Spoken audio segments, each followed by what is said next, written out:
प्रितीच्या बाबूनो तुमकां सगल्यांक देव बरो दीस दिवं म्हणटा.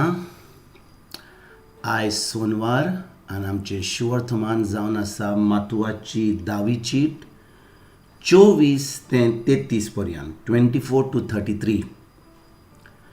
आनी आयज 32 आनी 33 वोडीन कितें जेजू म्हणटा तो म्हणटा, ह्या पासत कोणूय म्हाका मनशां हुजीर ओळखून घेतीत जाल्यार ताका स्वर्गार आसतो म्हज्या बापा हुजीर हांवूय ओळखून घेतलो.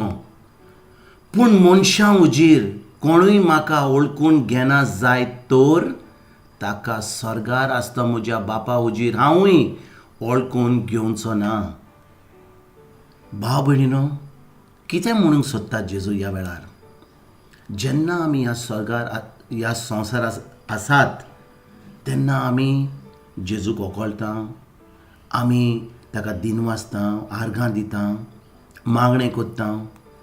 पूण जें आमच्या जिवितांत बरें घडटा, जें आमी जेजू आमच्या जिवितांत बरें करून दिता आमकां, तें आमी सगल्यांक सांगता. आमी आमची गोवाय दुसऱ्या हुजीर सांगपाक तयार आसा. जेजून आमकां जीव दिला, जानवरां भाशेन करूंक ना आमकां, माजरां भाशेन वा सुण्या भाशेन आमकां मनशां केल्यान. आमी ताका दिनवासूंक जाय. आतां आमी ताचें उतर सजमता. त्या उतरा वरवीं जेन्ना आमी तें उतराचेर भावार्थ दवरता तेन्ना तें उतर आमकां जें जेजून घडोवन हाडलां खुर्सार तें आमकां फावो जाता. आनी जेन्ना त्या उतरा वरवीं आमकां जेजूचें सगळें बरें फावो जाता तेन्ना आमी कितें करूंक जाय? आमी दुसऱ्यांक गोवायकी दिवंक जाय की जेजून आमकां हें केलां. सगळीं जें म्हजें बरें आहा म्हज्या जिवितांत तें जेजूक लागून. आनी भाव भयणो, देखूनच जेजू आयज कितें म्हणटा तो म्हणटा, जेन्ना आमी मनशां हुजीर ताका आमी ओळखून घेता, जें ताणें केलां आमच्या हुजीर आमच्या जिवितांत आमी सगल्यांक सांगता, तेन्ना तो कितें म्हणटा, हांवूय म्हज्या बापा हुजीर तुमकां ओळख दितलो, ओळखतलो. हांव म्हणटलो तो जावन आसा म्हजो चेडो, ती जावन आसा म्हजी चली, ती जावन आसा म्हजी भुरगीं. कित्याक?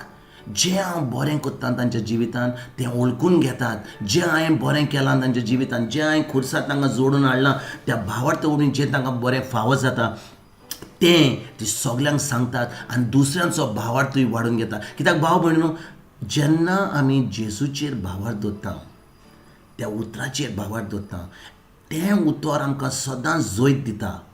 आनी जेन्ना आमी आमची गोवायकी दुसऱ्यांक दिता तेन्ना दुसरो लोक कितें म्हणटा, अरे ताणें देवाच्या उतराचेर भावार्थ दवरला आनी ताका सगळें बरें केलां, देव म्हाकाय कोत्तलो. आनी तुज्या गोवायकी लागून दुसरो लोकूय आतां तें उतर पाळटा.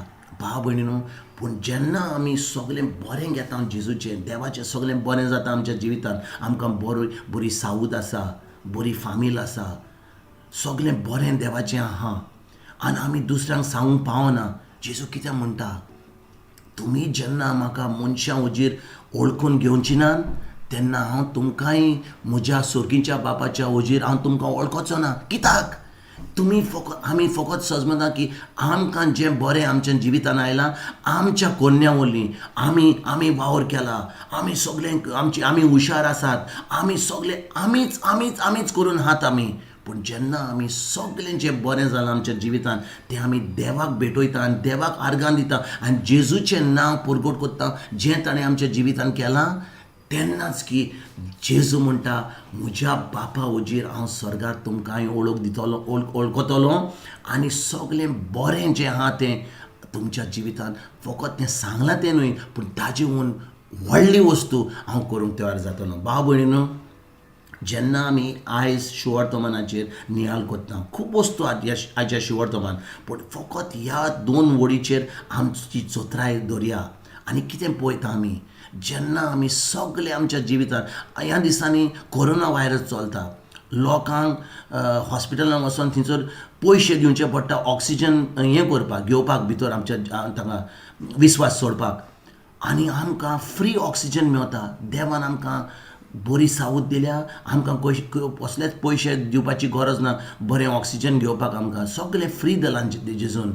आनी आमी ह्या पासत ताका आमी आर्गां आनी वाखाणणी दिवंक जाय. सगलें जें बरें केलां आमच्या जिवितांत तें सगलें आमी जेजूक भेटोवंक जाय आनी दुसऱ्यांक सांगूंक जाय कितें केलां आमकां देवान आनी जेजून आमच्या जिवितांत. आयज एके खेरीत भाशेन ह्या देवाच्या उतराचेर आमी नियाल करुया, दुसऱ्यांक सांगूंक आमी देवाचें उतर पावोवया आनी आमची गोवायकी, आमचें सगलें जें बरें जालां आमच्या जिवितांत दुसऱ्यांक सांगूंक आमी पावोया. आयज तुमकां आनी तुमच्या फॅमिलीक हांव एक बरो दिसावळ येता आनी परतून तुमचे कडेन फाल्यां उलोवपाक हांव हाजीर जातलों. तुमकां सगल्यांक आनी तुमच्या फॅमिलीक गॉड ब्लेस म्हणटा.